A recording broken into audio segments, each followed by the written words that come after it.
listeners. Welcome to the What Do You Think of This podcast. Thank you for tuning in. Where we revisit the best things from our past to let you know whether they're the best things for your future. I'm Jeff Abiad. And I'm Josue Escobar. Thank you. Welcome to our adult hour of the podcast for all you romantic hearts out there. That's right. It's Valentine's Day. That's my sexy Valentine's Day voice. What do you think? That's like my borderline, I'm getting sick voice. I don't think I'll ever bust that voice out again. Maybe next Valentine's Day. Yeah, I think we'll probably get some comments about that one. It's a special occasion because if you listen to this podcast when it drops, and I recommend because that means you have less than 24 hours until V-Day, Josue. V-Day. It's that one time of year where those of us who are in relationships or want to be in relationships torture ourselves by trying to do something more wonderful, more extravagant, more loving and spontaneous than we did last year, but not so much so that we make next year insurmountable. Yes. I call that the lover's limbo. Wow. Why do we do this to ourselves? I really try not to. And one thing that really helps is budget. Yeah. Keeping it within a budget really helps. I have $15. What do you want? I think our Valentine's Day has mellowed out a bit, and especially as a family too with tradition stuff has made it easier because honestly now we'll do some family stuff and we'll get together on Valentine's Day and make like heart-shaped pizzas or do that sort of a deal, which has made it so much simpler than trying to get a reservation at some crazy restaurant or do something new. You know, we'll still do something surprising, but not off the rails. Did that stuff change as your kids got older? A little bit. Yeah, that's what I'm thinking too. I that idea of doing something as a family for Valentine's Day, like, you know, like you said, right? The food or the heart-shaped pizzas or something. I think what we've done is just like cards. The kids have made their own little Valentine's cards and give them to each other, whatever. I think, but now that they're older, I think we could do stuff together instead of sometimes we've dressed up at the house or changed the mood or lighting or that sort of a thing just to make it special. Yeah, we haven't done that yet. Well, that's whatever. You know, it's simple. The goal is simple. Yeah. We don't have too much time to talk about this actually because today is jam-packed with amazing stuff. Okay. More than you know. Yeah. More than you know. Because I have a great quiz that I prepped just for today, our next episode of Quiz GPT. Quiz GPT, I love it. We have an awesome rom-com that is nostalgic to revisit, but not quite as old as some of our other stuff. Yeah. Just for sure. Old enough that my kids didn't recognize any of this star-studded cast that I was like, okay, I feel old. But after, we have one of my favorite things to do, which is I'm going to spontaneously introduce to you a brand new segment on the show. Oh gosh, okay. Which is, I don't want to oversell this or undersell this. I'm just going to sell this. Okay. We have some wild stories that people have written in for us to respond. It's our new segment I'm going to call Bad Advice. Oh, wow. And we're going to end with just giving our worst advice. It's going to be great. This whole episode, though, is themed on love, as you can see in the studio. So before we hit that, I felt like it was necessary to expel the bad energy in the room by first talking about things that we hate. Oh, that's great. I love it. We're going to specifically talk about pet peeves. You know what a pet peeve is, Josue? Oh, yeah. Can you explain for the listener in case they don't already know? Something that you find in others that irritates you. I love how your pet peeve is always based on others. Do you think that's always the case? Well, no, it's not. It's others. It can even be inanimate objects. Like, you know, you stub your toe on your dresser drawer and you're like, you stupid drawer, why do you have to be there? Always in my way. So we're not going to spend too much time because, like I said, we don't have a ton, but I thought let's just each maybe deliver one, you know, really tough one for us. Oh, a tough one. I will say that I bring this up. It may have to do with a recent life circumstance. Wow. But we'll just let it out there. Does it involve driving? Maybe. Right. How did you know? Because mine is driving. Oh, is it? Oh, this is becoming a different segment. We'll just let it out there so the listeners can get to know us a little bit better. And then we're just going to use our Valentine's Day themed gnomes to just expel the hatred. And it's just going to be all love. And then after that, it's all love. Yeah. Okay. Okay. You want to go first? Yeah, well, I mean, if I have to choose, I have a couple of pet peeves. You can give me a couple. We just don't have all day. Well, yeah. So Valentine's Day. One of my biggest pet peeves is the people that drive slowly in the fast lane, in the left lane. Yeah, I think that's a lot of people's pet peeve. It really is. I kind of Yeah, I've talked to a lot of people, and they kind of say the same thing. It's like, get out of the like, really? Yeah. That really irks the bejesus out of me. What makes any of these things kind of what eases some of them for me is when you meet somebody like that, and then you have a face of somebody who you know, but you actually get along with, not somebody you hate. That's worse. Because then it gives you a reason to maybe not be so angry, even though it's anger inducing. Yeah. I won't name any names, but I used to carpool around with an individual who would tail people just all the time, like bumper to bumper on the highway. Nobody else is there. And they would drive right up behind this other individual and just pull until that person moved, and then the next, but they were unaware. And I realized, this individual, they don't realize they're doing this. Oh, really? They're just sort of doing it. And then, it's that instinctive thing that's happening on the road. I've totally done that on purpose to people. Oh, gee. Just because, like, sometimes you're in an irritated state and you're just like, I don't have time for you. This episode's going to get us in trouble. I feel like neither of our professions nor just our general lifestyle is really conducive to just digging up vitriol and spewing it on the world. Yeah. Well, man, you know this person? Did you ever tell them? Like, hey, man, you. This was years ago, and I can't remember if I did. But it was one of those where you kind of knew it wasn't going anywhere. I remember driving in the car one time with somebody who broke really hard. Yeah. They would wait. Regularly? Yeah, okay. Wait like last second. Wait last second to actually hit the brakes and brake really hard. And I'm like, why don't you ease into it? You're coming to a red light.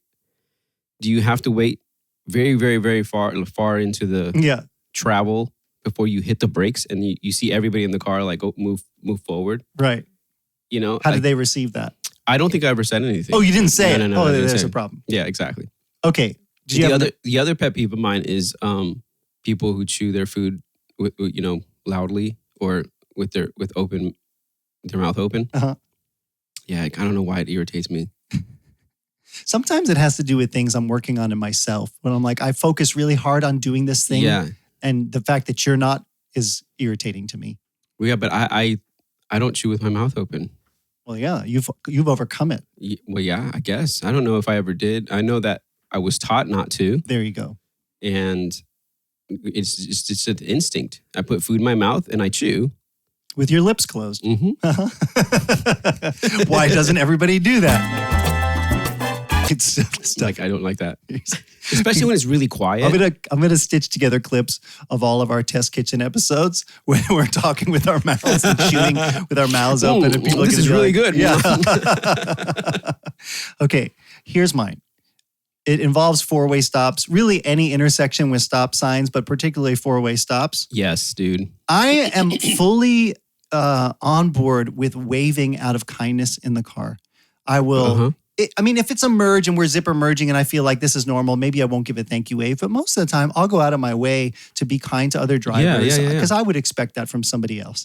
But I have just absolutely had enough. And this happens a lot around here. I don't know why. Of getting to a stop with any other amount of cars and it being very clear who's supposed to go. Like in our, you get to the stop sign first of all, you're first. If you're on the right-hand side, you're first. What I hate is an individual who it's their right of way and they wave me on. I'm like, stop it. You're not doing me a favor. You're not making me feel good. You're not being nice to me. You are just holding everybody up and annoying the heck out of me. Oh my gosh. Yeah, dude. And the other day, I'm pulling out of my neighborhood here onto the main road. And so I'm at a stoplight. And I'm turning left. And so there are people going forward both ways and turning left both ways. And the light turns green after a while going the other way because it's a main street, but I don't have a left turn arrow. So it turns green. Cars are supposed to go straight. The person coming my direction that I'm waiting for. They're supposed to just go. They're stopped. They wave at me. Oh, gosh. And I'm like, nope, I will not. And I'll just sit there and they'll flash their lights and I'm not going. Yeah. You were making me so mad. Yeah. Because the other thing too is if you go and they decide to go and hit you, you're at fault. Yep. So the law is not going to cover you if you say, well, they waved me. Yeah. Nope. So don't do it. Yeah, don't do it. Just obey the rules. Obey the rules. We all took the same test. One thing that I'm going to throw this in. One of the pet peeves of my wife is I will blanket statement somebody or people that do something like that. I'll just be like, well, they're an idiot. Yeah. And she's like, yeah, everyone's an idiot. I'm like, okay, fine. I'm being too harsh. Okay, we gotta expel the energy. I want to invite you to hold your Valentine's Day gnome. You guys love gnomes. You guys, you say this. My wife, I've married into it, so I guess we were one. And there's a little switch. There's a little switch on the bottom. Now wait till we're ready, and we're just on the count of 3. We're gonna flip the switch, and then we're just gonna let the peeve go. Are people gonna hear this? Oh no, it's not an audio thing. Oh, okay. Yeah, but you'll have to tune in on video on Spotify or YouTube if you want to see this, because this is all, you're like, what the heck is going on? All right, ready? 1, 2, 3. I don't even know if you can tell they lit up. It's so bright in here. Oh yeah, you can't. They're kind of illuminated. You tell better on the desk. Okay. Maybe a little bit. Well, now all we need is love, Josue. All you need is love. Ba-ba-da-da-da. Actually, I started out trying to write a quiz today that was based on songs, and the GPT really failed me. So I went a whole different direction with this one. Today's quiz is based on famous couples. Now, these are famous couples from media, literature, pop culture, but they're going to be based on 3 clues that will get progressively easier. Like Bennifer? Yeah, but not. Yeah, I don't think any of these are celebrity couples. Oh, okay. So they're a lot of fictional, like Lucy and Ricky. Yeah, that kind of thing. That's cool. Okay. So I'll give you. I have up to 3 clues, but you can jump like Thelma in. and Louise. They weren't couples though. Yeah. They're just 2 people that are identifiable together. Yeah. Okay. Here we go. We'll see how it goes. Clue number 1. This couple's romantic dinner was accompanied by the song Bella Notte. Bella Notte. Yep. Clue 2. This animated couple shares a plate of spaghetti. Gosh, something in the Tramp. Yeah. Lady in the Tramp. Lady in the Tramp. How do I forget Lady? Well done. I don't know. Here we go. Couple number 2. Hey, lady. This couple's fictional story is set in the land of Florin. Other clue, please. The male is a farm boy turned pirate. The female is a beautiful maiden engaged to a prince. A farm boy turned pirate? Mm-hmm. I have no clue. Their adventures are chronicled in The Princess Bride. Peter Pan and Tinkerbell? Have you never seen The Princess Bride? I have, but it's been so long. Wesley and Buttercup. Oh. Princess Buttercup. Oh, see, man, I need to watch that movie again. Amanda will be very angry. She hates that movie. Okay, here's couple number 3. This couple's love story is set during the American Civil War. The male protagonist is a charming blockade runner. The female is a strong-willed Southern belle. Hercules Mulligan. No. Their tumultuous relationship is central to the novel Gone with the Wind. Oh my gosh. I forget their names. I just know the actress is Mary Poppins. What? Right? What's her name? No? Julie Andrews? Yeah. No, this is Rhett Butler and Scarlett O'Hara from Gone with the Wind. Oh, I thought she was in that. Listen, I've never seen Gone with the Wind. Or is it? Oh no, that's Hills. The Hills are alive. Yes, Sound of Music. And the Sound of Music. Is that taking World War I? No, not this. That's not the Civil War. That's World War II. That's World War II. Yeah. In another country. Yeah, completely a different country. There's probably wind up there. Sorry, folks. There's probably wind up there in the hills. Yeah. Is it in Sweden? The hills are alive. It's in Austria. The Sound of Sweden. I don't know, something like that. Good job. So Uncultured. You got 1 point. Here's couple number, whatever this is. Number 5. This couple's relationship begins with a letter writing correspondence. The male is a bookstore owner. The female runs a children's bookstore. Oh, You've Got Mail. That's right. Do you know their names? Tom Hanks and Megan Ryan. Right, Meg Ryan. Meg Ryan. Their names in the story are Joe Fox and Kathleen Kelly. Did not know that. You've Got Mail. Is Kathleen Kelly an actual writer? Kathleen Kennedy is what's her face from Star Wars. Oh, that's right. That's why it sounds so familiar. That's why I made you angry. That's my pet peeve. Anyone named Kathleen Kennedy. Couple number 6. The male is a penniless artist. The female is an aristocrat engaged to another man. This couple's love story is set aboard a doomed ocean liner. Oh, Titanic. That's right. What are their names? Jack and Rose. Yeah, he says her name 3 million times in that movie. Rose. Rose, Come on, what are you doing, Rose? Where'd you go, Rose? Get on the boat, Rose. Rose, come with me, Rose. Jack Dawson and Rose DeWitt Bucketer. I don't know how you say her name. Bucketer? Billy Zane is in your head. Couple number 7. This couple's relationship is marked by a famous balcony scene. Balcony. Oh, Romeo and Juliet. Very nice. One clue. Do you know their last names? Romeo, where art thou, Romeo? That's it. Yeah, and Juliet Andrews. I don't know. Let's leave it at that. Yeah. This will be a closing the loop if any of you can give us the correct answer. Okay, I'm going to skip one here. We'll go right to couple number 9. This couple's love story is set in the fictional town of Forks, Washington.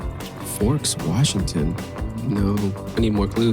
There is a fan base that's not even watching this video that is already getting upset. Their romance is central to a book series by Stephanie Meyer. Twilight?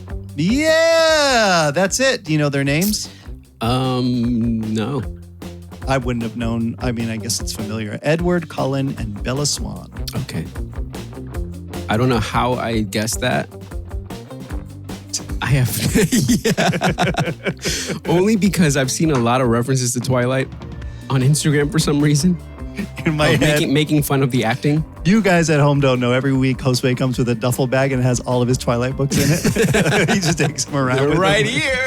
Oh, no. I don't know. Is that Twilight? I can't remember their names. Couple number 10.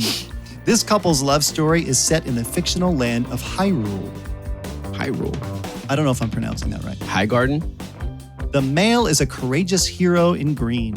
The female is a wise princess. They are the main characters in a video game series. Zelda? Yeah. Oh, really? Oh, geez. Link? Mm-hmm. And I didn't know there was a princess in Zelda. I don't play Zelda. I've never played Zelda. I'll give you $100 if you can guess the princess's name. Toadstool's all I know, dude.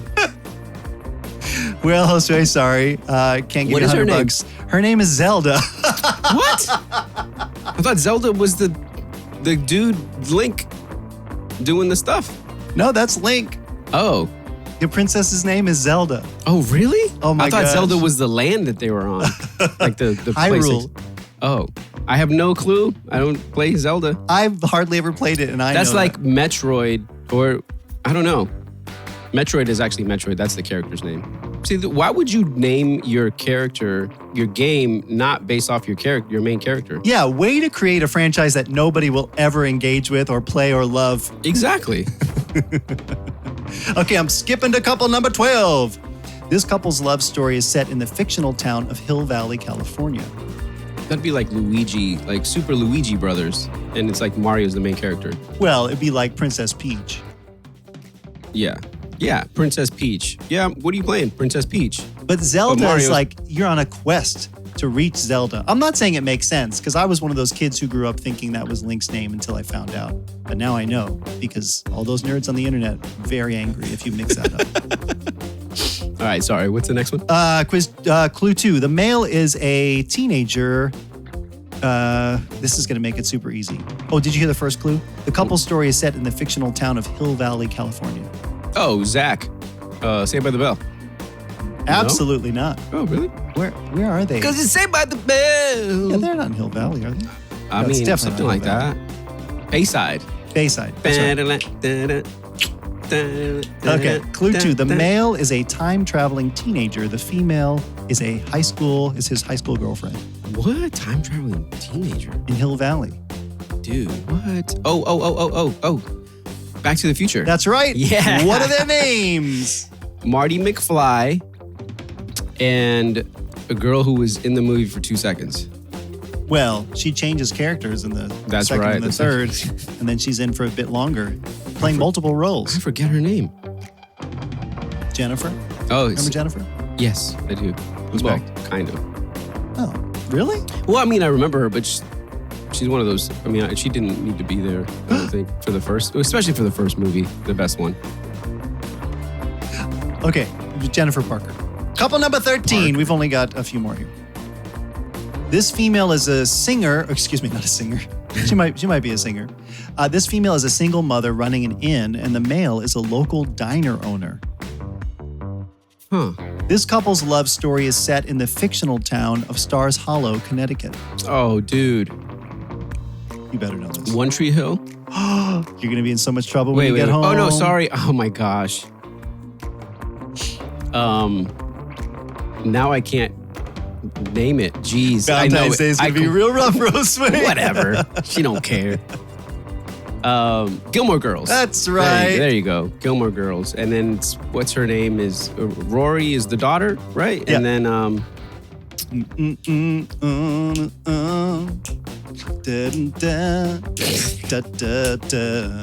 what is her name? What's the mom's name?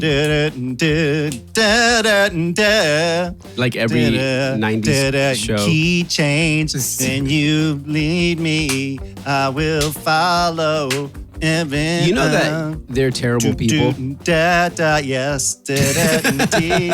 My wife just watched the whole series. What'd she think? She binged it in like a month and a half. She's already seen it. We've already seen it all. Oh, okay. So I kind of knew. And every once in a while, that's one of those shows that they do a very good job doing what they do. They will grab you. But then you're like, yeah, these people are awful. I hate them. And I'm like, going to go in another room or whatever. And then I walk by to get something from the kitchen and I go, okay, I'll watch what's happening here and I'll get the update and then I'm out. Yeah. What's the mom's name? Lorelai. That's Lorelai right. Gilmore. Do you remember who she's in love with? Isn't his name Jack too? It is not Jack, but it sounds kind of like Jack. It's a 4-letter, single-syllable name. The diner is named after him. That's right, it's Luke's. Oh, Luke Luke's. Danes. All right, couple number 14. This couple's romance unfolds. Why do you sound like a baseball announcer in the 50s? Should I go back to my sexy voice? Couple number 14. This couple's romance unfolds in the fictional town of Pawnee, Indiana. Oh, man, that sounds so familiar, Pawnee. The female is a dedicated public servant. The male is a sarcastic government employee. Dang it, man. This sounds so familiar. Their relationship is featured in the TV series Parks and Recreation. Yeah, you lost me. Oh, Leslie Knope and Ben Wyatt. Oh, okay, yeah. It's our boy from Severance. Yeah, that's right. Adam Scott. I didn't know the names of the characters. No sweat. All right, number 15. This couple, that's... Coming up the battle is an old boy. Coming around the side and down the... I don't even know. Yeah. I've never watched a race. Okay. These characters are actors whose off-screen relationship mirrors their on-screen romance. This couple is known as America's Sweethearts in a 2001 romantic comedy film. Oh, we just watched this. The male is portrayed by John Cusack and the female by Catherine Zeta-Jones. Is it Ethan? What's his name, right? Ethan? No, And does start with an E. Go. And Evan. Man, my memory sucks. it's not like we just watched the movie this week. I know, It's right? Eddie Thomas and Eddie. Gwen Harrison, America's Sweethearts. Just remember Kiki. Kikikins.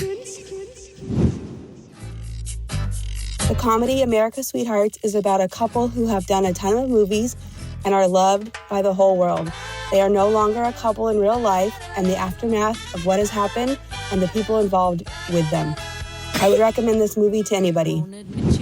That's right. It's America's Sweethearts today. I do want to say that if you would like to be a voice on our podcast, you can do any one of these intros. First, if you have an idea and you want to submit it to the podcast, you can just record your nostalgic recommendation and send it to us. And if we like it, we'll just throw you on and use your recording as our intro.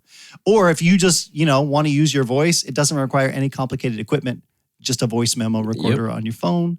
And we'll give you a topic. Just email us at ideas@wdyt.show.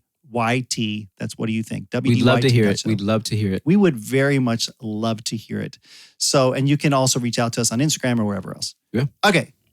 Tell me about this movie. America's Sweethearts came out in 2001 with more of a star-studded cast than I realized when I suggested this movie. Had you seen it before? You know, I totally thought I hadn't seen this movie before. Ever. But somehow I knew this movie. Mm-hmm. I'm like, where did I see this before? Mm-hmm. It must have been on TV, you know, or I don't know. I know we owned it. I don't know that I've watched it as much as some of the other movies that we've reviewed for this podcast, but I will say that I remember romantic comedies just being such a thing. And I don't know if that, I think it was a combination of culture and the fact that Amanda and I were dating at the time. So we probably watched a lot of these and it was just sort of part of our like relationship. Because I feel like they were everywhere and they still exist, but I don't watch rom-coms as often. I think, what's his name? Matthew McConaughey was doing those other movies, the romantic comedy movies too. 10 Things I Hate About You. Yeah, in around this time period probably too. Yeah, probably. I seem to remember my memory of this movie being the last half of the movie. Mm-hmm. Like where, I don't want to like jump ahead, whatever, but when John Cusack's character Eddie finally realizes that he is in love with Kiki and they have their relationship kind of starts. Yeah, way to give a spoiler. I knew the rest like of the movie. That's like the last 30 minutes, barely. Crazy. That's funny. Like I knew the whole thing at that point. There's the beginning of the movie and everything like that. I was like, wait, I think I've seen this. And then slowly but surely I was like, wow, I know this movie. Yeah. Okay, well, let's talk about it a little bit. So this movie was it was written by Billy Crystal and Peter Tolan. So Peter Tolan, who wrote it with him, wrote 11 episodes of Murphy Brown and nothing else that I recognize. Oh, Rescue Me. Oh, did he? Yeah, he helped Dennis Leary write Rescue Me. Really? Yeah. So, I mean, he's got some credits, but Billy Crystal is Billy Crystal. Yeah. Who I know, my kids did not know. Except by the end, Lucy was like, why do I recognize his voice? I'm like, he's Mike Wazowski. Oh, yeah. Okay. Got it. Okay. I totally thought he sounded like Timon. Yeah, it's a similar vibe, I guess. A little bit. I can hear him say, what's going on here? Yeah. But that's, when Mike Wazowski, that's that kind of range. Yeah, I guess you're right. Joe Roth directed this, who also directed Christmas with the Cranks and Revenge of the Nerds 2, Nerds in Paradise, the classics. He's been a producer since then. He produced Doolittle, he produced The Gray Man, and he produced Maleficent, Mistress of Evil. Oh, wow. That's crazy. This is like there wasn't a ton, but the cast includes Oscar winners Catherine Zeta-Jones, Julia Roberts, Christopher Walken is in this. Yeah. Alan Arkin. I wish he was in it a little bit more. Yeah. Christopher Walken. I had forgotten though that he was in it. And of course, this said Oscar nominee. I don't think he's won an Oscar still yet. Stanley Tucci. Wait, who's that? Stanley Tucci? Is he the boyfriend?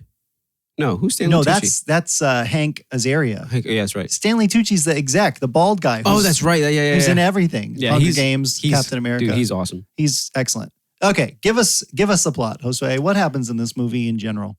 So you start the movie off learning about what we are kind of like accustomed to and used to in the world of celebrities. Mm-hmm. Is two celebrities who are romantically involved. They're married. Mm-hmm. And they make romantic comedies together. Yeah. And people love them. A disaster waiting to happen. They're America's like celebrity Sweethearts. Crush, sweethearts. Yeah. I didn't want to use the friggin' movie title in the... I mean, when it's appropriate, it's appropriate. But you come to the movie where you find out that they are no longer together. They're like split up. And it's been a year? Yeah, a little over a year. It's been a year and a half. And they had previously filmed a movie together that is yet to be released, mm-hmm. and the movie has to be promoted. Mm-hmm. And they need both of them because they're in the movie to help promote the movie, do a press tour, press and junket. The big plot conflict is introduced at the beginning because Billy Crystal's character is being fired, and he's the publicist, right? And he's being replaced by what's his name, who we know, who plays the future publicist, the young guy. Oh my gosh, Seth Green. Yep. who does not know what he's doing. Exactly. So yeah. Stanley Tucci's character is in the process of firing him, and then emergency, come down to the thing. They realize because Christopher Walken is this special producer or director or whatever who's got this vision for the eccentric movie. director who's like, I'm done with the movie. Like he sent him the movie titles. Titles! I paid $80 million for titles. Did you like the titles? I can make them in blue. Yeah. No, I love them. I love the titles. So Stanley Tucci's character realizes, I'm in a complete bind here. I need somebody who can actually handle this. Seth Green's character cannot. I should be calling these people by their character names. I don't remember them. So he ropes Billy Crystal back in with the promise of, I'll give you whatever you want. Yep, he wants his job back. Except the golf cart. I want the golf cart. He's like, no, I can't give you that. It was a gift. But yeah, so like he has to get this movie out and get the word out about this movie and promote it without having the final film. Yeah. And the press has to be able to watch the movie and interview the celebrities and talk about this movie, but they really can't effectively do that because they haven't watched the movie. Nobody has seen it. Nobody has seen it. So their genius idea is to have the press and everybody watch the movie for the first time all together. It was their only choice because they had to deliver the movie at the junket, which, by the way, James and I were talking. He was watching the movie with us. Mm-hmm. And this was the first time I'd ever heard the word junket. He and I both. Or junket. Yeah, hunket. Hunket. What do you mean I'm not invited to the hunket? And so they have to show the movie there, but they're stalling as long as possible for Christopher Walken's character, this director, Hal Lindsey or something, to bring it. So they're just distracting them with other things. And my mother has seen it and said it's the best movie I've ever made. the big distraction is this couple, Gwen and Eddie, who are split. Just a terrible split, right? Yeah. She went after this other guy on the film set or whatever, and he's lost it. He went on a murderous rage. Was that from one of his favorite parts where he drove the motorcycle through the window into the restaurant? And then, so he's lost it and he's at some wellness center trying to recover. And she's with this guy and is completely obsessed with herself. Oh, she's so self-absorbed. Yeah. It was very funny, intentionally. So Billy Crystal's character has to get both of them to agree to be at this junket together. And he goes to see Gwen. And Kiki is her sister, Julia Roberts, who's her sister, who is also her assistant. Yeah. And she's like handling everything. She's like, hey, don't smoke that. Nope, take those flowers out. She doesn't like those. Mm-hmm.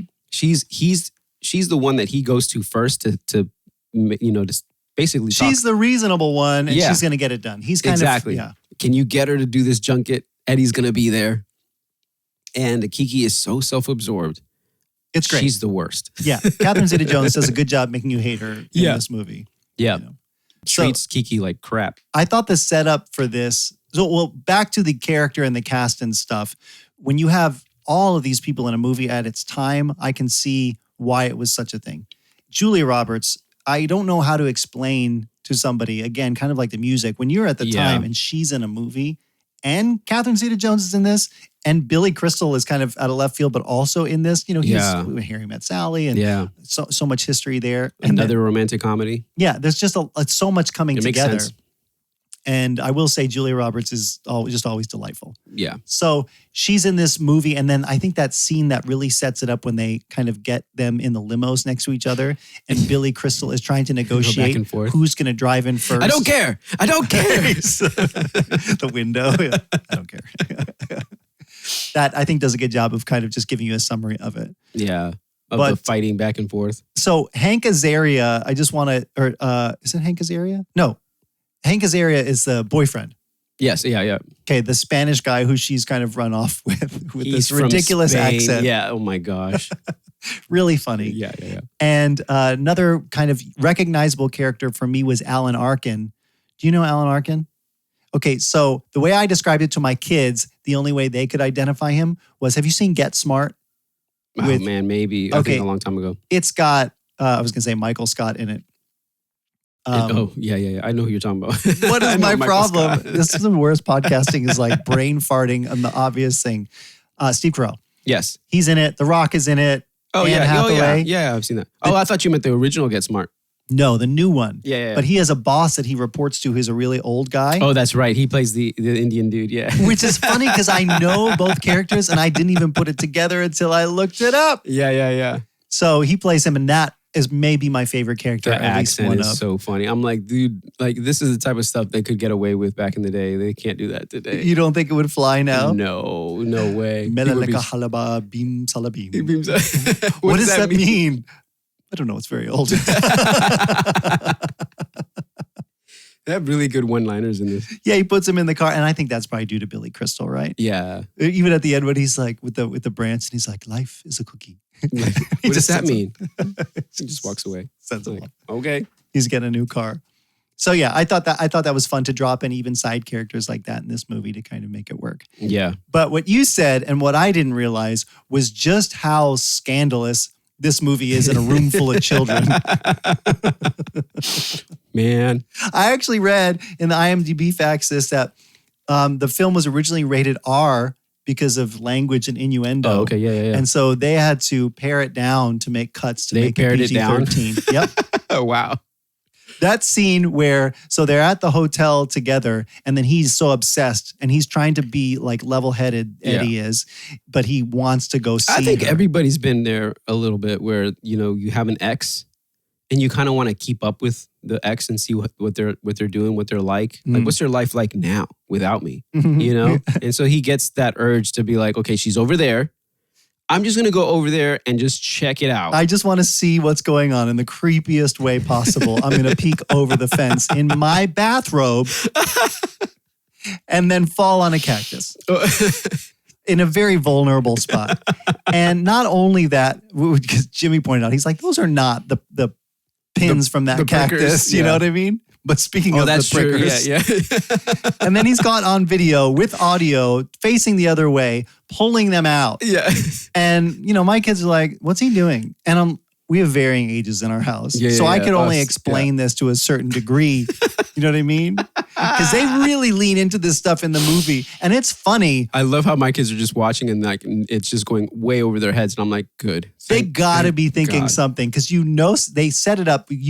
Something's up. Yeah. They're like, why is this so funny? And then just when you think it's over again, it's over. They do it again on the news because they release the tape, on purpose as a publicist. Did you notice the characters? Yes, the security guards. I was so excited to talk to you about this. First of all, one of them is from 24. I just want to put that out there. I recognized him. Okay. The other guy I didn't recognize, so I had to look up. He's in Newsies. It's Crutchy. It's your boy, Crutchy. Hey, Crutchy. Hey, Mr. Pulitzer. Did you recognize him when you saw him? No, I didn't. Yeah, Elizabeth I didn't pulled it up, recognize him. and I'm like, no freaking way. Yeah, I couldn't. It's Crutchy. I was told them last night, the family, I was like, I cannot wait to talk about this with Josue. And so the other guy is, he was in something that I watched recently. Oh, really? I think I watched it recently, or I just rewatched something, and it's something older. I don't know. So the other guy is in what? You said he's in 24? He's in 24. He has a character arc in 24 that I recognize his face from. It's been a while. What else is he in? I don't know. I'm going to have to look it up.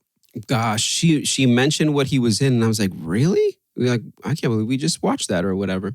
Yeah, dude, Crutchy did not look like Crutchy. No, I mean he was born in what, 70? Well, first of all, he didn't have a crutch. He didn't have a crutch, and he looked like an adult. The other guy is Eric Balfour. He's in The Offer, Country Comfort, 6 Feet Under, 24, Wilderness, The Runner. I don't know. I haven't seen any of this stuff. Chicago PD. I don't recognize him. What's the most recent thing? Yeah, the recent thing is The Wilderness. What's Wilderness? He plays Garth. Garth? I have no clue. But you recognize him? Well, that's the thing that my wife said. She's like, "Oh, he's in this, and we just saw this," or something like that. I have to look it back up again. So whatever. That was scandalous enough. And then also, well, even before that, when he goes to when Billy Crystal's character goes to Gwen's house to convince her through Kiki to come to the hunket. Yeah, the hunket. And that dog is like after Billy Crystal. And I'm like, okay. But yeah, it was. He's like, it's time for some Prozac. She takes Prozac? No, it's for the dog. He's like, you're Nazi. And the dog's like, He is funny. Yeah. So anyway, I like though at the transition there that after he's caught there, you get the Julia Roberts fat flashback. Oh my gosh. Where they did their best to make Julia Roberts ugly, you know? Well, yeah, because so Catherine Zeta-Jones' character, Gwen, can't sleep. So she sends Kiki out to talk to so that they can meet and they can talk. Yeah. How anger-inducing also, by the way, when she gets her, she wakes her up and you're like so mad at her. Yeah. And then she takes her pillow. Yeah. Oh, your pillow's better than mine. Take it. Yeah. Gosh, so self-absorbed. So yeah, Julia Roberts fat in the fat suit. I mean, she wasn't super fat. It wasn't. No. Yeah. Was that the point where Billy Crystal and Seth Green are like using code words where he's like, Petals and Bam Bam are on the move? Yeah. That's what he says. Siegfried and Roy are He's like, leaving Siegfried and Roy are here? He's like, no, you dummy. You're the one who started this. And I like when he goes to meet up with her and they have the signal worked out. So after Julia Roberts drives his character over to meet to meet Gwen, and she makes her like bird sound, and then Catherine Zeta-Jones on the top of the hill. Coo, she's like, coo, coo, coo. Stupid. And she just keeps doing it. You know what's really funny to me is so you find out that Billy Crystal leaks the tape. Yeah. Because he goes, hey, can we get the tape? We don't want it coming out. But it gets leaked. And you find out that he's the one who leaked it. So he's trying to orchestrate this like drama before the movie comes out to keep the press talking about their relationship and all that stuff and not the movie. That's his job. That's He's his a job. publicist, Because they're like, hey, we don't have a movie to talk about. And it's funny because he says somewhere in there, he's after the press is like doing the interviews with Kiki and Eddie. They have like that whole day of interviews. Not Gwen and Eddie, yeah. Mind-numbing over and over. Interview. Dwight Schrute, interview. Yeah, and so the cool thing is the press is so focused on them that they're not even realizing that they haven't watched the movie yet. Yeah. Which is his whole thing is trying to make a bunch of stuff happen so that it distracts everybody from realizing that, hey, there's no movie out yet. There's no movie to talk about. He's good at his job. And I liked occasionally Eddie just throwing in his stupid responses every once in a while, and he was just tired of her lying all day long. And so every once in a while, he would just say something ridiculous. So the one lady's face is like so scandalized. Yeah. All right, your time's up. That's your 5 minutes. That's 5 minutes. And so then after that whole day of whatever, they get forced to sit at a dinner together again, just sort of there in people's eyes, and the press isn't asking questions, because they're starting to figure out there's no movie here. Mm-hmm. And so Kiki goes, and you start to get this after the flashback and a sense that she and Eddie have this sort of thing for each other now. Like she actually appreciates him, likes him, but she's been out of the way because he was married to her sister, the whole thing. And so you see this develop as she sits at dinner with him, but then Billy Crystal's character calls her room. Yeah, because he doesn't, to get her down there and jealous. So she shows up. Yeah. And at the same time, Hank Azaria's character the boyfriend comes in. With the accent and just gets really angry about this guy. What is going on here? And so they get in a fight. And of course, this is great because let's get the pictures, let's get the press involved in what they're doing. And this is when the executive comes back. What's the character's name? Or the actor? Stanley Tucci. Stanley Tucci comes in and is like, what's going on? He's like, and he sees the drama unfolding with the boyfriend. He's like, hit him. He's like, what are you talking about? I don't care who. Just someone just hit somebody. He's like, what if? But it's so funny. Just that whole, they want the drama to happen out for the press. Because they know their jobs and livelihood is at stake because they haven't seen this movie. They have no idea what they're going to be able to bank on. So, yeah. But after all that happens, Kiki comes back to take care of Eddie, and then they spend the night together. So their romance kind of unfolds. She actually is caring about him. He loves her, but he doesn't quite know it yet. Yeah. So they have that whole thing, and then they have like the next. It's like that classic romance story of the person your soulmate's like right under your nose, and you don't realize it. Or right across the bed sheets from you, under both of your bed sheets and noses. I remember reading it. I didn't see this today, that was improvised.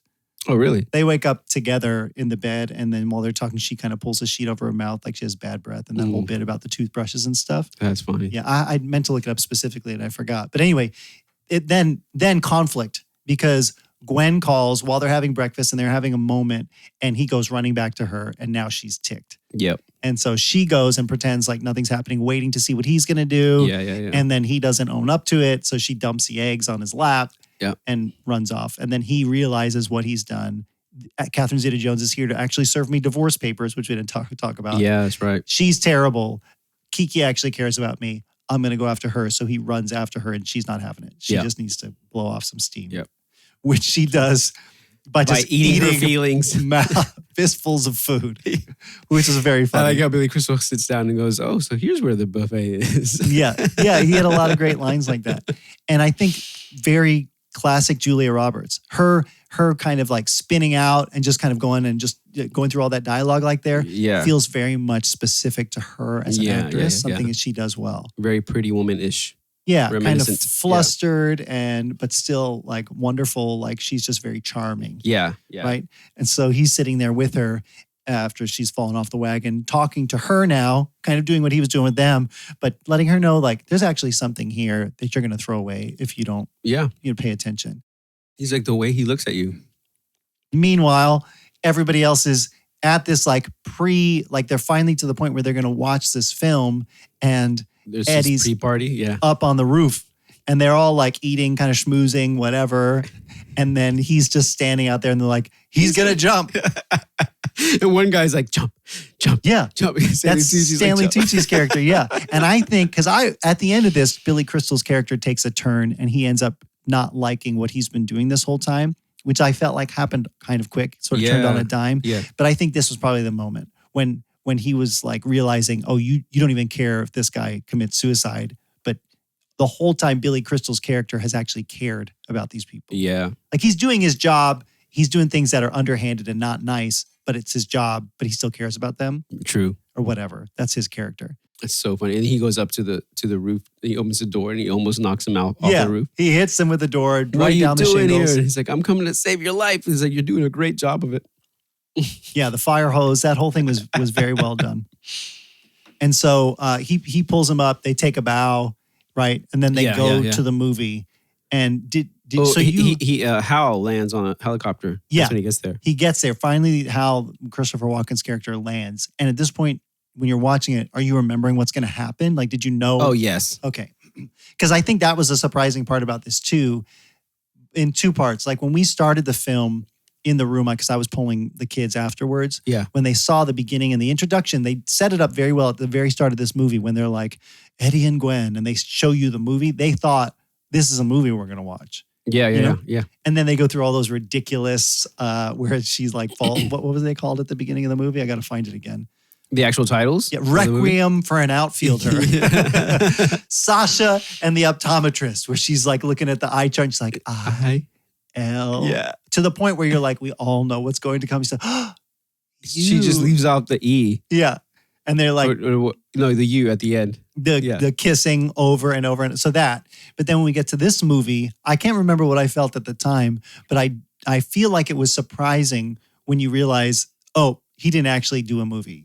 Oh. Like you knew something was probably going to happen, but you see the credits, the actual real credits, which also bugged me as like a viewer where I'm like, this isn't even the credits that he sent to them. Oh, that's funny. Yeah. Couldn't they have at least done that? That's true.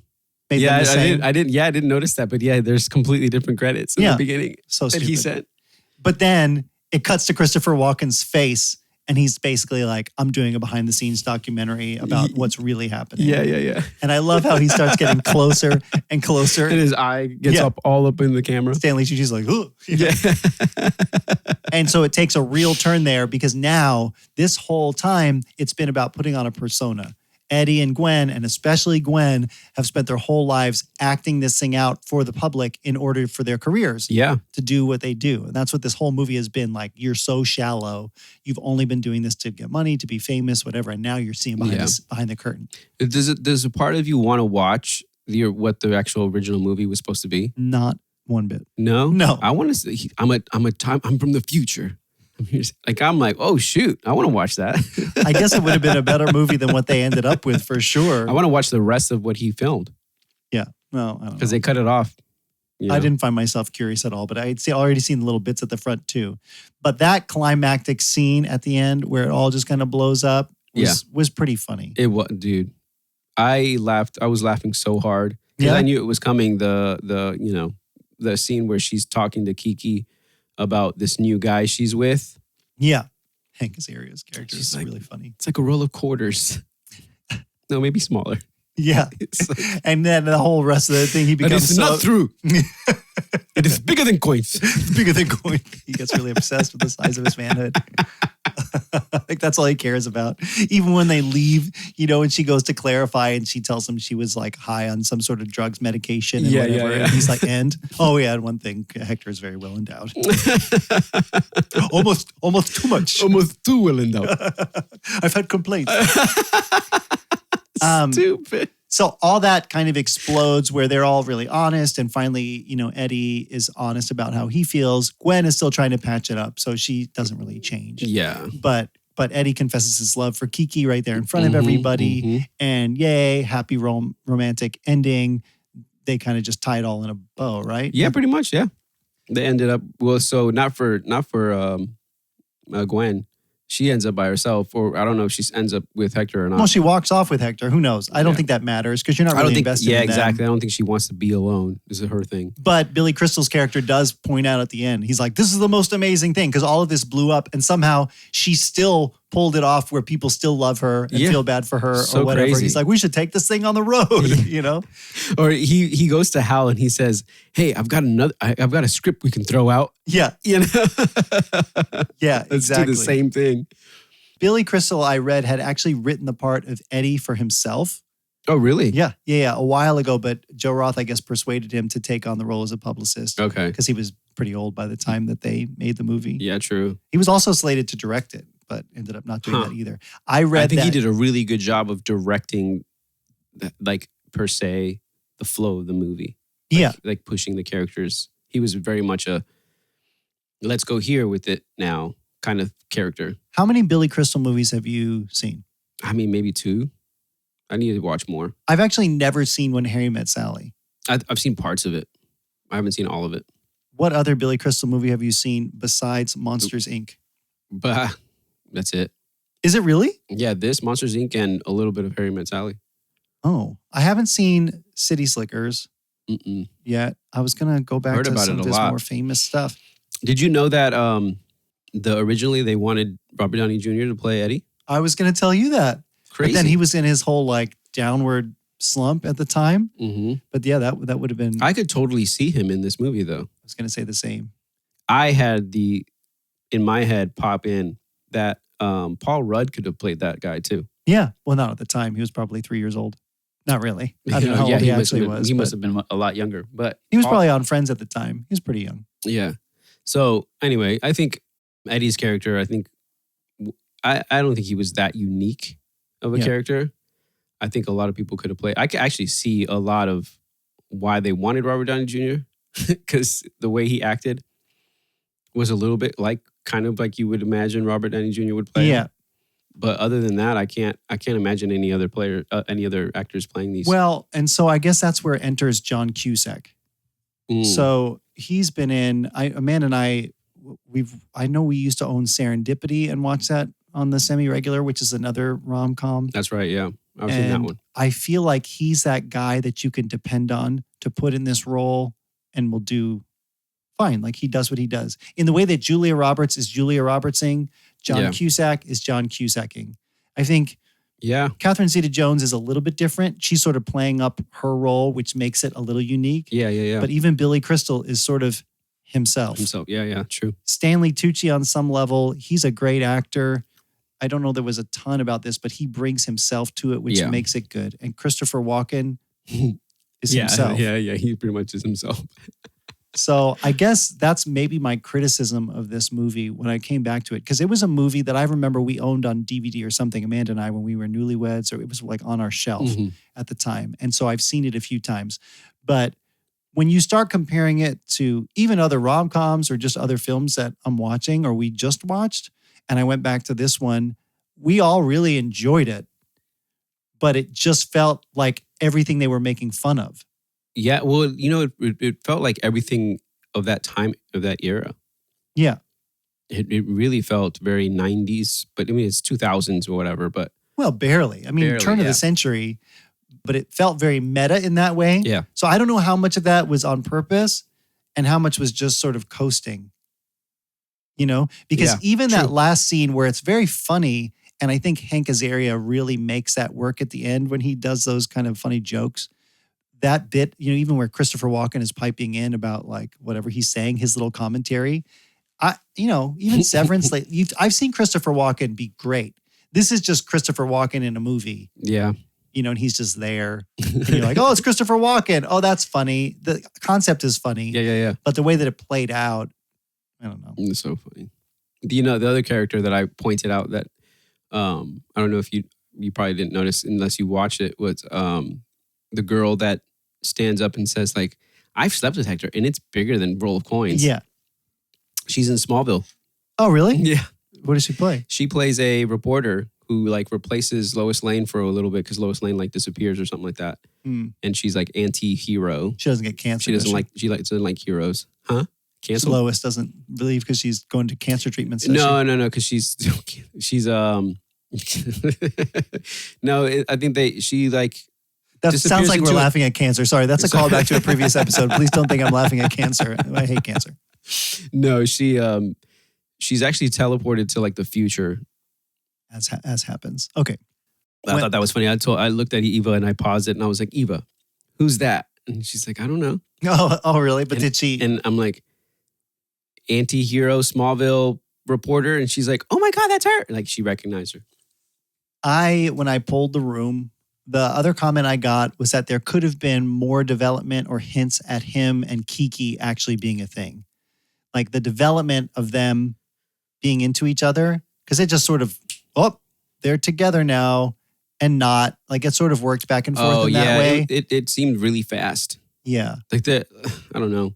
That portion where in the movie, the behind the scenes documentary, whatever, where she's talking about like sleeping with Hector and she's like, you did that? Like they could have made it more, like Kiki should have been like, but Eddie's such a good guy. Why would you do that to him? Or you're so lucky or whatever. Because it kind of seemed that way. Like her, I don't know, maybe what she was like told or what was written on paper was like, you really like Eddie. He doesn't deserve to be treated like the way she's doing kind of thing. So I think they could have played that up a little bit, that she liked Eddie a lot from the start. Yeah. Kind of thing. I think so too. I mean, I kind of got that impression by her like mannerisms, but I don't know. This movie is filled with the cast with one-liners, and then there are a couple gags in there that the movie really depends on. Even when they cut to that documentary and you see Julia Roberts like eating at the craft services while they're like freaking out in the background. Yeah. Like that's a funny idea, Mm-hmm. but I don't think it materialized like it could have. Like it was fun. I saw it and I laughed. Yeah. And everybody in my house enjoyed this movie. Yeah. We watched it. Everybody thought it was funny. It's totally enjoyable. I mean, caught them by surprise. Yeah. I think it's actually doesn't. It's really well paced, I think. Mm. In what way? Like it moves and moves. There's no like it doesn't really drag. Okay, yeah. You know, but that's also to its detriment a little bit, where the romance between Kiki and Eddie happened a little too quickly because they're just moving the story along because they know that they got to get to that point. Yeah. So it kind of falls a little bit. Is there anything else that you would want changed or added or modified as far as the story goes? I think if they made Kiki say more things positive to Gwen about Eddie. Mm-hmm. Like if, for example, if she was like, but Eddie's this and that and blah, blah, blah, like, and maybe Gwen reacting like, maybe you should marry him or, you know what I mean? Yeah. Like something, play that up of like, oh, she actually really does like Eddie. Yeah. And maybe she's not in love with him yet, but she will be kind of thing, like tease that type of thing. Or even for Eddie, I think he could have seen the way Kiki treated him in a better way sooner than he actually did. Yep. So besides just kissing her in a flashback and then saying, oh, I must have been drunk at the time. Sorry. Yeah, and she's all like, no, I actually kind of liked it. Yeah. You know? So yeah, I think they could have done a better job with that. But at the same time, I mean, they're making jokes. They're moving things along. They're making Catherine Zeta-Jones look like a jerk. Mm-hmm. You know, you've got Hank Azaria's character being, you know, stupid. Yeah. So yeah, All right. Well, so what do you think of this? I think there's a nostalgia thing to it for sure. I will say, because like I said, I owned it. I suggested it. Yeah. We enjoyed it. I think this one was more nostalgia for me. Yeah, I mean, I enjoyed it too, but I think for sure it's a star-studded 90s, 2000, early 2000s, 90s nostalgia cast. Yeah. And I wonder, so it did play in our room with a group of people who did not know the cast, but that cast is also just talented. Mm-hmm. So even at their most basic level, and you have Julia Roberts, I can imagine them saying, okay, you're going to sit at this table, just eat this breakfast. Here's a general outline. Maybe it's a couple lines and you just kind of go with it. Yeah. And then they develop the room for that. But I don't think they either scripted it enough or gave enough room for magic to happen that it was amazing. It was fine. And I bet, I think in this era too, where there were so many rom-coms that there was probably more low budget stuff that was being produced and just kind of fishing for an audience, see how it lands. And then whatever. So maybe in that regard, it was a success. I don't know. But critically speaking, I enjoyed watching it. I think if people want to watch it, it's a kind of a fun one to go back to. Yeah. But I don't know that it holds up. Yeah, I don't know either. I mean, as far as if you're gonna pick a romantic comedy to watch with your significant other this season, I don't know if this one might be the one or not. Yeah. There's a lot of other ones in the year 2000s that How to Lose a Guy in 10 Days or something like that. I know. I feel that's exactly what I thought. If I'm just going to go back and watch something, even Groundhog Day, I'm like, there are other movies that I was, really more impressed by or would really like to go back and visit. And this one, it was fine. Yeah. This is like the equivalent of putting a movie together and just adding a bunch of famous people in it and just making a cash grab. Yeah. So if I had to pick one or the other, I'm going to say pure nostalgia on this one. Yeah, I'm going to say nostalgia too. So you guys can let us know what you think. And I do really want to know on this one because I'm curious what other people think. If this is no, this is one of my favorites. I watch it every year. Or just by the way you talk about it, no, thank you. And you can do that if you scroll to the poll. If you're on Spotify and you just scroll down beneath the comment section, there's going to be a poll right there and you can vote. It's really easy. Just say, yeah, it holds up. Or this is nostalgia. I didn't love it. Yeah. And you can also email those thoughts to us and you can send them to... This is love. No, I don't know. That's good. This is love at wdyt.show. There you go. Baby, don't hurt me. Don't hurt me no more. Yeah. You can send that to us there. You can let us know on Instagram at wdyt.show. We are everywhere. We're on YouTube at wdyt.show. Awesome. We are at all the places. Actually, I think Instagram's wdyt.show, but that is the hub.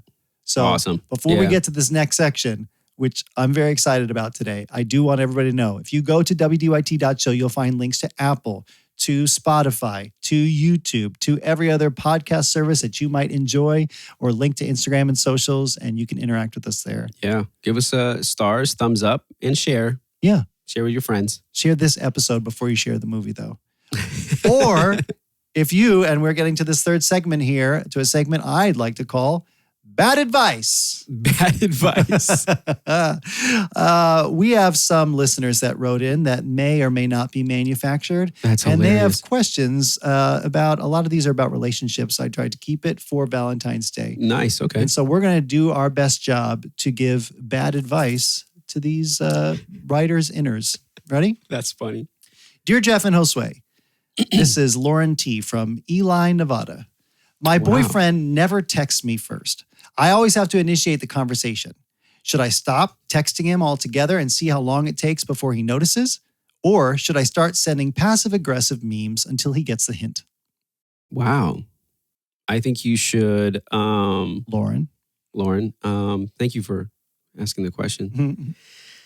I think you should buy a burner phone and put it into his... like in his car, his jacket pocket, somewhere where he's gonna not know where it's there. Sure. And then call him pretending to be another lady. Oh, sure. Stir up the drama a little bit. Yep. Stir up the drama. Yep. And then lure him in, but be a very terrible person at the same time. Yeah. That way he appreciates you more and wants to text you. Yeah. That sounds, I feel like watching all of these films now up to this point, even a year in, is has armed me with a lot of bad advice. Yeah, We know the wrong thing to do, people. exactly. Yeah. Okay. Here's Mike D from Austin, Texas. My girlfriend keeps saying, I don't care, you pick, whenever I ask her what she wants to eat. Last time I took her to a gas station for dinner and now she's mad. What did I do wrong? You didn't do anything wrong. Come on, Mike. Yeah, come on, Mike. That's a perfectly reasonable thing to do. If someone's going to give you the choice to pick, I think next time what you should do is you go to a food court. Like a local mall. Like a local mall, yeah, food court, and be like, all right, I'm gonna pick what I want to eat. You pick what you want, and we'll both eat separately. And then when we're done, we'll leave together. Yeah. Yeah. Yeah. You know, they say absence makes the heart grow fonder. So and in this case, get away from each other in that food court. Exactly. And then, if you want to, you feel like it, just go home by yourself. Yeah. Or maybe you meet at the Orange Julius. Yeah. Have a little smoothie together. Or and then at the end, make sure that she pays for your meal also. I think that's essential, Josue. Yeah. And I think you really hit the nail on the head there. Yeah. I mean, it's the year 2025. Exactly. We don't have time for chivalry. I don't know what I want to eat. You pick. Yeah. Cool. I'm going to pick what I want. I will pick right now. I'll pick a different woman. You pick. Get out of that relationship, Mike. Okay. We're going to hear from Danielle M. in Charlotte, North Carolina. Dear, what do you think of this podcast? My fiance wants to invite her ex to our wedding because they're still friends. Lord. Okay, Wow. Danielle, I already know where this is going. I told her fine, but only if I can have a clown at the reception. A clown? She thinks that's immature. Who's right? I think you're right. You should be able to have whatever you want. If she's going to clown around with her ex, you should be able to clown around with a clown. I say lean into it. I say bouquet, forget it. Get a bouquet of balloons. Yeah. Come down that aisle on a unicycle. With what's it called? Animal balloons. What are those called? Just a little inflatable, like a dog, like an animal. Yeah. Yeah, that, instead of having a dog be the ring bearer, you just put it on a balloon. Yeah. I think we got a whole wedding theme planned out here. That's really cool. I think that'll work. Also, I said Danielle, but it's Daniel. It's Daniel. I'm really sorry, Daniel. Sometimes reading is hard. Here we go. This is Tom K. in Ironwood, Michigan. That's a pretty cool sounding place. Yeah, I've never been to Ironwood. My wife leaves one sip of juice in the container and puts it back in the fridge like it's a full drink. Can I legally call this fraud? No, you can't call it fraud. But you know what you should do is refill it with something she doesn't expect it to be. You have any suggestions of what that could be? No. Just anything you might find around the house. Just fill that sucker back up and be like, hey, drink the rest of this. I live in a house with miscellaneous cups, Josue, and a family that likes to leave them around. Yeah. And what I can tell you from Same. actual real world experience is if you leave those things sitting there, they will sit there for weeks. But the minute you put it away, you will get told off because you got rid of the cup. Wow. I've been staring at that cup for a week and a half. And you put it away and they get mad. Where's my cup? Where's my cup? That was a new one. I don't know. It looked the same as the other one. They're always all over the place. No, I say you take the last sip of that drink in that container, take it, and in the very, very early morning, pour it on them. That is bad advice. You forgot to drink this. Honey, wake up. Here's your curdled milk. I guess it was in the fridge. Whatever. All right, I got one more. Here we go. This is Mark L., who's writing in from Philadelphia, Pennsylvania. Dear, what do you think of this podcast? My wife started watching a Netflix show without me that we were supposed to watch together.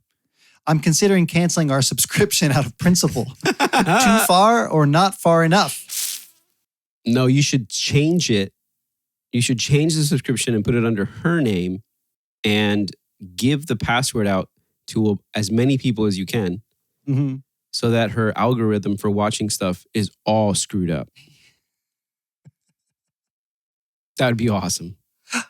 we have this problem in our house in real life now where we have shared speakers all around the house. Uh-huh. Okay. And Apple has it set up so you can set family members, but you can only set those family members based on devices. So my little kids who don't have an Apple Watch or an iPhone with them or whatever have no way of the smart speaker recognizing them and saying, oh, you're the one who loves to listen to Imagine Dragons, not your father.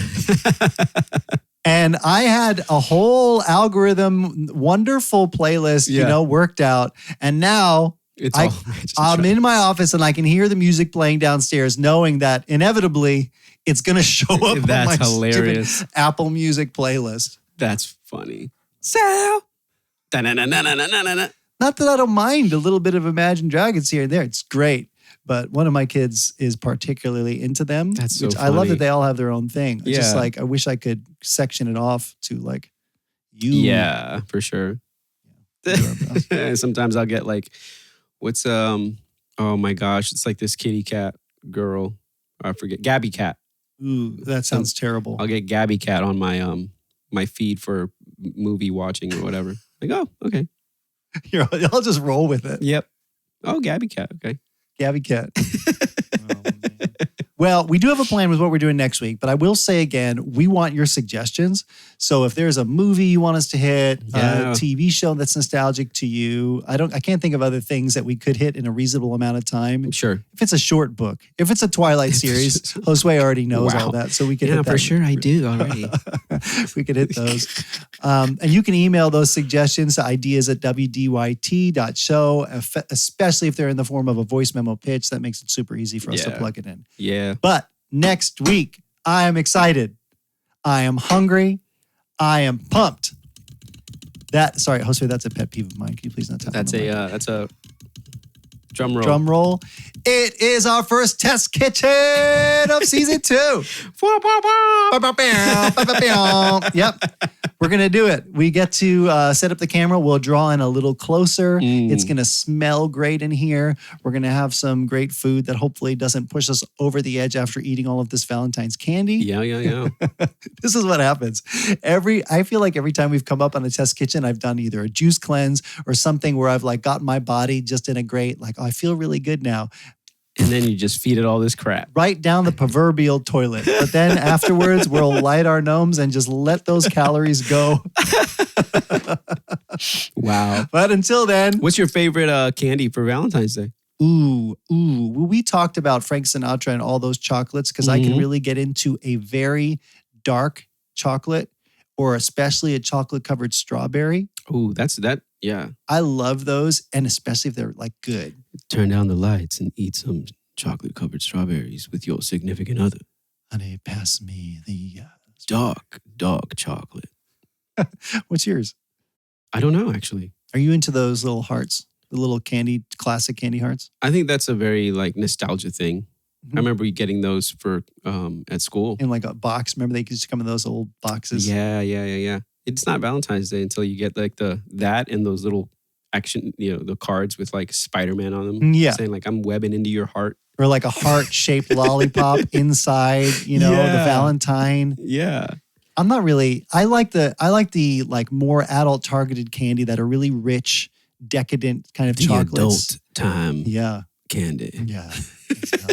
But if I'm honest, I'm more into Easter candy because at Easter time they bust out those, not the Cadbury eggs, the little. I love the Cadbury eggs. What are the little ones? They're not M&Ms, but they're bigger than M&Ms. They're like Robin's eggs. It's kind of got a powdery. Oh yeah, I don't like those. Shell.